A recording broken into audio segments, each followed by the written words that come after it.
mic. Yeah. All I need is one mic. Yeah. All I need is one mic. Hey everybody, welcome back to One Mic, where I watch shit so you don't have to. And today I'm here to talk about the season finale, episode 6 of Disney Plus / Marvel's Hawkeye, entitled So This Is Christmas. This episode, I think, it had some really good moments, and it had what I called in my notes missed opportunities. I don't really think it had very many bad moments. I just felt like this episode had the potential to be many times better than it actually was. And that's not to say it was bad. There's just so, like, while I'm watching it, I'm thinking, oh, this would be brilliant if they did that. Or this would be a great idea. Or oh, what if they did this? And they did none of that. They did none of that. So I kind of looked at this episode as like my takeaway from it is a lot of missed opportunities. It's still a really good episode though. And you know, it delivered on pretty much everything it promised. It just missed opportunities to do more. And that's the only kind of thing that I'm taking away from it. And that's my own hang up, you know, like there's no reason to knock an episode of television because it could have been way better when it was already perfectly fine as it was. It was already a good episode, but you know, I'm not sitting here trying to say it's a bad episode or anything like that. It's a good episode. It's just that, especially while I'm watching it, I almost felt like there were times where they were almost leading me in a direction to do really cool stuff, and they just didn't really take it. So that's kind of how I'm going to break down this finale. Is kind of like, I'm going to talk about some of the things that they did that I liked. I'm going to talk about some of the things that they missed the opportunity on to do something great. They might have still did something good, just they didn't do anything great. And then I'll just kind of give my thoughts at the end. So this episode plays out kind of exactly how you would think. All of the main figures kind of come together and face off in one way or another to essentially stop Wilson Fisk.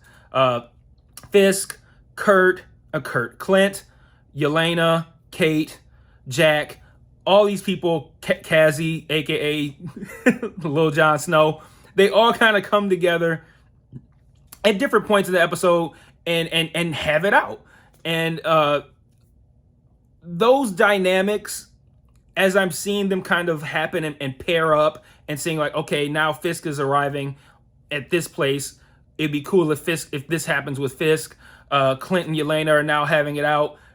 You know, all of those things were satisfactory, but they were just things that, like, ideas that I got that I thought would have been cool. And then there's one thing that I can't sit here and say they fucked it up, but I'm concerned not just on this potential decision, but on how this affects other things that I thought were good moves at the time, but now retroactively I'm wondering if it was a good move or not. So kind of like an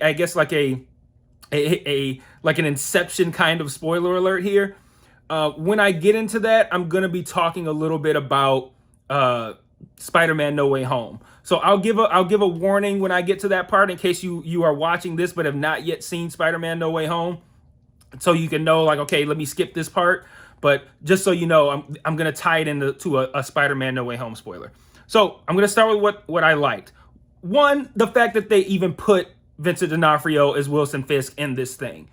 You know, like I mentioned last week, when the Netflix shows were canceled and we knew they weren't going to happen anymore, I always thought that if they were to ever decide that they want to bring any of that stuff officially into the MCU content, the best thing that they could do would be to bring in Charlie Cox as Daredevil and to bring in Vincent D'Onofrio as Kingpin. I stand by that. I think it was a great decision to put him in this show. I loved seeing him, just him appear on a phone screen at the end of last episode, and 10 times more seeing him actually in action in this episode. I loved his fight with Kate, just watching him kind of like sling her around like a rag doll. I loved when he ripped that car door off of Eleanor's car, or the car that Eleanor was put in. I loved all of his conversations because they always seemed like pent up rage, him trying to like hold in this rage. Even when he was having this conversation with Maya, which I'm just going to say it now, I didn't like how Maya kept giving these knowing glances toward Cassie. Like they kind of played it like she was looking at him for him to kind of like help be a translator between them. But she gave like 5 like knowing glances where if you are Kingpin and we know this guy knows how to read the room, you're looking like, okay, she's completely full of shit. And she gives this away like 5 times. And it was such a dumb decision to have her continuing to give these knowing glances at him. Like talking to Fisk like, yeah, I just think I made some mistakes. I'm just gonna get back down on the team. I'm gonna do right. I'm gonna fly. I'm gonna do exactly as you say. I'm gonna stop chasing Ronan, and I just need a couple of days off. Saying that to him while the whole time virtually looking at Cassie and winking is what it felt like. Like I'm gonna do the right thing. I just needed a couple of days off to relax. Like that's what it felt like. And that was such a shitty fucking decision. Like that's one of the things that I had as something that I didn't like. Because I'm sitting here like, can you be any more obvious? But anyway, I still liked in that scene Fisk pretending like he bought it. Because I'm sitting there in my notes like there's no way he's buying this shit. Like not the Wilson Fisk that I saw on Daredevil. He ain't that fucking dumb. And sure enough, he didn't. So my favorite thing about this was Vincent D'Onofrio. Can't help but love it. So glad he was here. 2, I thought that trick arrow scene on the ice rink was pretty cool, where they used all their trick arrows on the Tracksuit Mafia. I even liked the montage that they did earlier with Clint making them, and she was kind of like helping and making labels and shit like that. I thought that was even like a nice little scene there for him to kind of almost like train her to step into the role.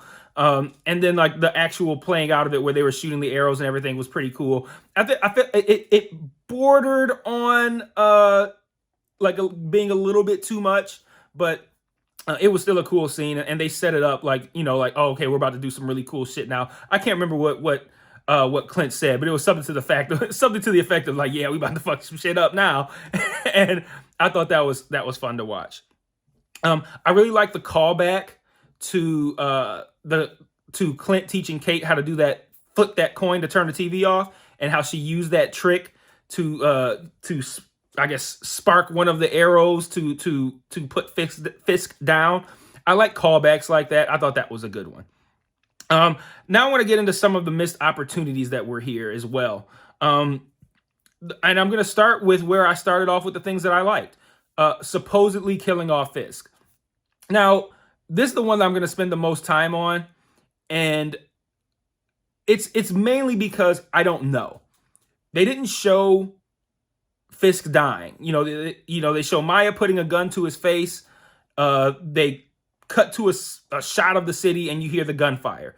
We don't know if he's actually dead or not, but the fact that they didn't show it, usually that's an indication where you could say that person's not dead. But I don't know that for sure, because maybe they didn't show it because it's fucking Disney and they don't want to show a guy get his brains blown out on a Hawkeye show. So maybe he is dead and they just didn't want to show that level of violence on the show. Or maybe they cut to it and they didn't show it because they want to bring him back. I hope it's the latter, because if they actually killed him off, that is one of the stupidest fucking decisions they could have possibly made. And here's why. This is the spoiler part where I'm gonna tie this into No Way Home. So if you haven't seen No Way Home yet, you might want to jump ahead about a minute or two, whatever. I don't understand, if they did kill him off, what was the point of even bringing him back for essentially what would be a cameo? Because that makes me think that there's a possibility that there was never any long-term plan to actually integrate D'Onofrio's character into the MCU. And this was all just kind of like fan service, Easter egg kind of shit. And that I don't like, because I got excited because I thought they were making the right decision of bringing back someone who nailed a character into the MCU. Like, okay, we can get rid of all the rest of that shit, but this guy nailed this fucking character. Kingpin is a great character to have in our content. Let's try to bring him back. That's the way I looked at it. If they actually killed him off, then now it's just a cameo. And really all it is now is just a jerk off, but not the completion. And like, that's not cool to me. And then that also makes me reflect back on Spider-Man and wonder if that's the same thing with Charlie Cox. Like, again, I assume like, oh shit, they're bringing Matt Murdock into the MCU and they're gonna have Charlie Cox play him. If they killed off Kingpin, then and that tells me that that was just a cameo, then it makes me go, well, wait, was Charlie Cox just a cameo too? Or is he not, like, are we not going to see him anymore? And that was just like some cool shit that they wanted to put in the movie. And that would really disappoint me. And that would be a really stupid decision. So I really hope that's not it. I hope that Kingpin is still alive since we didn't see it. And I'm hoping that the reason they didn't show it is not because they didn't want to show some gruesome shit on TV and he's actually dead. I'm hoping the reason they didn't show it is because they want to keep it ambiguous so they can bring him back later. That's my hope. But as of now, if they actually killed him off, big fucking mistake. I also didn't really like the kind of like playful nature that they put into the fight between Yelena and Kate. I mentioned it last week how their little goofy banter didn't really work for me, and it didn't work for me here either. Like, it didn't really feel like, I don't know, that didn't feel like the moment to kind of be goofing off and shit. And they did a lot of cool camera work with that scene. Like, I like when you have the camera kind of like tracking along as characters fight through different rooms, and you got people sitting there doing office work, and then fucking Yelena and Kate Bishop come in there and start fight. Like, that's cool. But like pausing it to have this kind of like playful banter of like where they're like talking like they're friends. Like, I know how they meant for that to play. It just doesn't work for me. I don't know. This didn't feel like an episode to kind of like tickle my funny bone. Like, it felt like this is the finale. You have all these major characters butting heads, heavy duty shit. I wanted it to play as serious as it probably should have been. And you save the playful banter for those times in between. Those times where, when you're not having a big battle scene, or you're not having something that's impactful, when you were having your slow moments to kind of counterbalance that, then you can interject some of that kind of like goofy, playful shit. But having that happen in the middle of a fight between a Black Widow and the new Hawkeye, essentially, not the time for that kind of goofy shit. It just didn't work for me. I also thought, so when I said that a lot of the missed opportunities were things that I thought of in the moment, oh, this would be cool, was when Jack showed up at the beginning with the sword on his hip. Because, like I mentioned in the first episode, this is a canonical character. This is a character from the comics.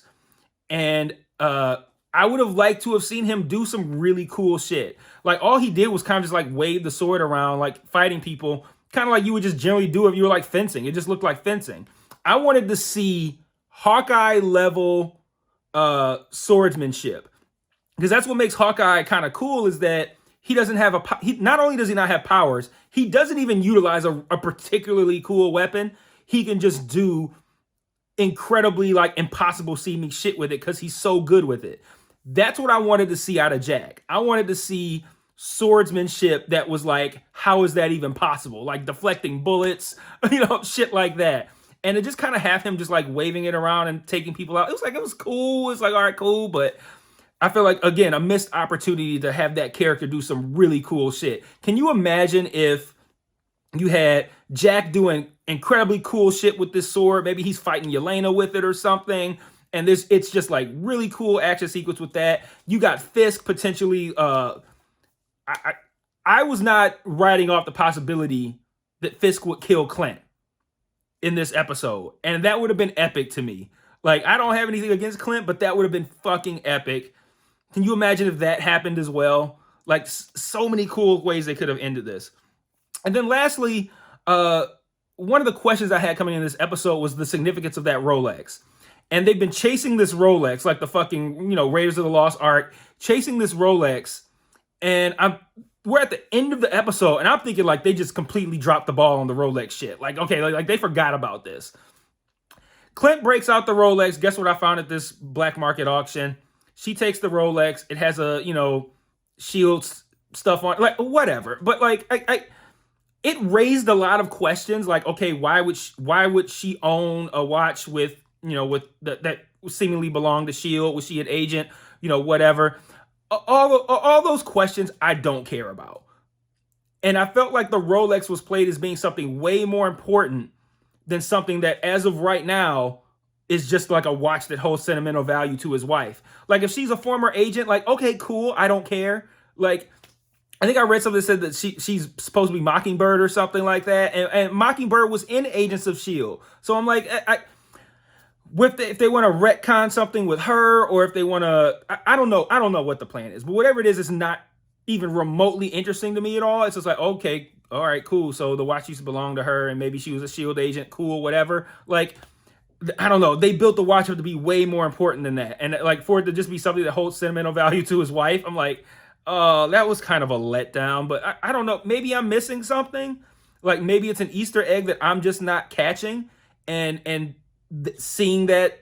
I don't know. I can't see anything that could have come from that watch that could have been like a huge reveal. But I don't know. But I was let down by the watch. Like the watch was played, like they played the watch up like that was what the Tracksuit Mafia was there for in the first place.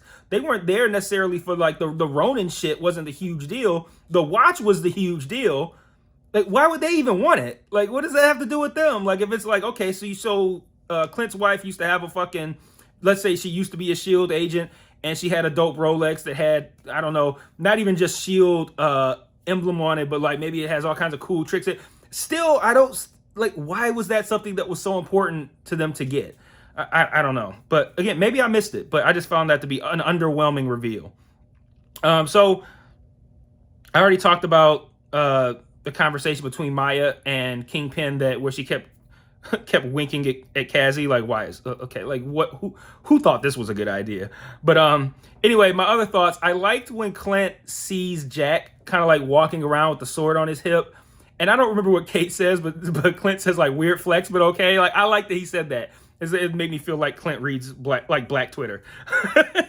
Why did Kate think that shooting down that massive Christmas tree was a good idea that would save Clint? That was so fucking dumb. And like the only reason he came away from that unscathed was because he was wearing an insane amount of plot armor. Because there's not, that was ridiculous, dog. Like he was up so high that thing falls down on the ice, and he just like, yeah, I'm just gonna slide out because it's ice.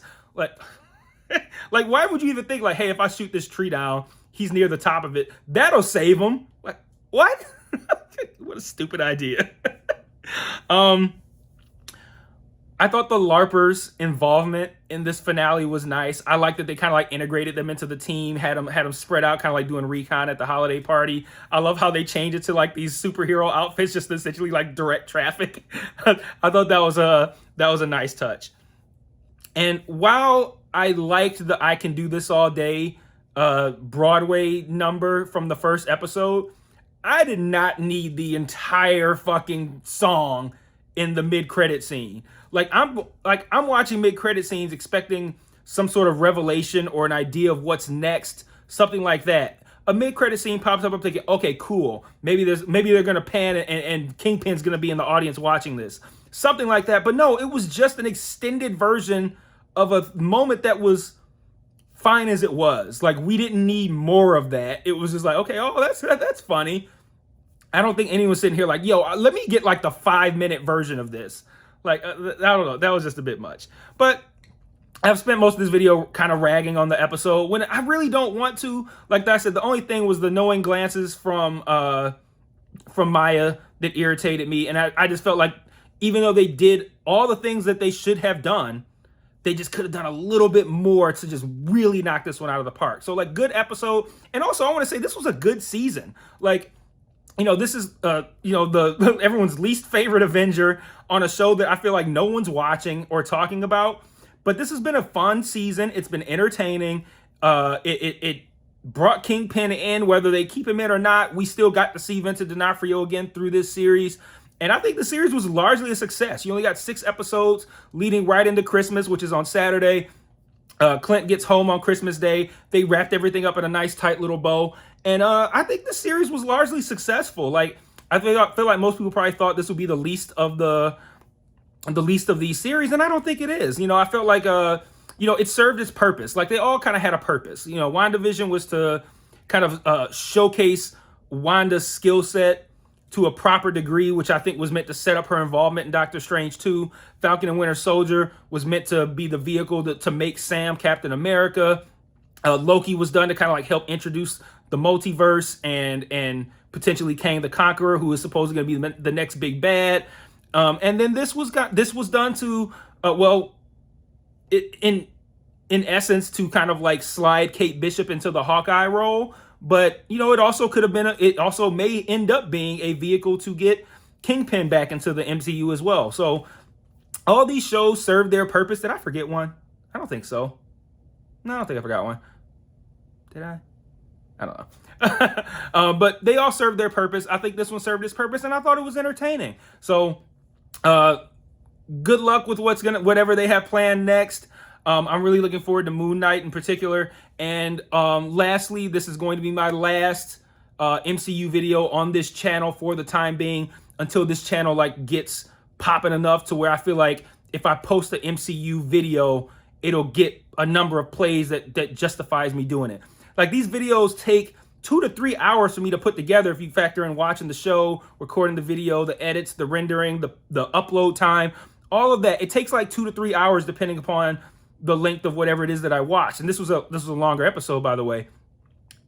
I don't want to do that for 30 fucking plays. Like, it's not worth it for me, you know. So that's been the routine with these Marvel things, because there's just too much competition out there. It's, you know, everyone's covering the Marvel shit. So when everyone's covering it, someone like me who's still kind of like, you know, who's still on the come up and still very low when it comes to, you know, views and plays and subscribers, all that kind of shit, it's harder for me to gain traction on those. And that's way too much time for me to invest for virtually no one to watch it. So until I'm not even gonna make that commitment until, you know, the channel takes off enough to the point where I feel like, despite the massive amount of coverage for MCU properties, that my videos can still get some eyes on them. Until that day comes, I'm gonna chill on Marvel stuff right now, because it's just too much of a commitment for too little of a reward. And that's time that I could be spending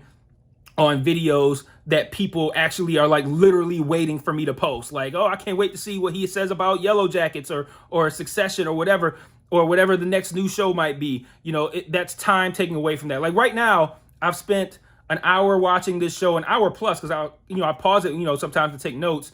And then all the time that I'm spending with the videos, this is time I could have spent watching the new Matrix movie, which I'm not going to get up until probably later this evening. And, you know, I could have it up at the time I'm putting this video up. And I'm doing this just to really complete the season, as opposed to like this being something that needs to get done. So like, yeah, it's time for me to wrap it up from that point. So until that day comes, this will be it for Marvel properties. But for one, no one's watching this fucking video anyway. But two, there's so much more stuff that I cover here that people are really into. So browse around, stick around, and I'll see you guys next time. Peace.